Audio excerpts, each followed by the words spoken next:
নিয়ে কামড়াকামড়ি করি, মারামারি করি, কিয়ামতের দিন আল্লাহ জিজ্ঞেস করবেন, কই তোদের ক্ষমতা আজকে বল।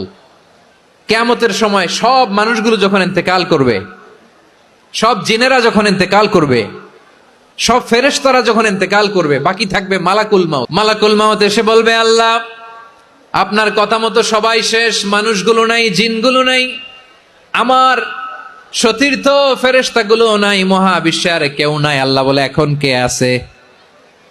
মালাকুল মাউত বলবে, আল্লাহ তুমি আছো আর আমি।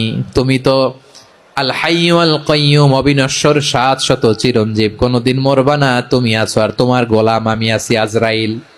মহাবিশ্বে কয়জন আছে? মাত্র এক হচ্ছেন, আর হচ্ছে মালাকুল মাউত। আল্লাহ তুমি আছো আমি আছি।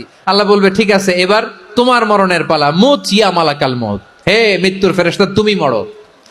মালাকুল মাউত আল্লাহর আদেশ বাস্তবায়ন করতে যে বিকট একটা চিৎকার দিয়ে মৃত্যুবরণ করবে। ওই চিৎকার দুনিয়ার মানুষেরা, চিৎকারের আওয়াজ যদি দুনিয়ার মানুষেরা শুনতে পেত, দুনিয়ার মানুষের প্রত্যেকের কানের পর্দা ফেটে মুহূর্তের মধ্যে সব লাশ হয়ে জমিনে পড়ে রইত।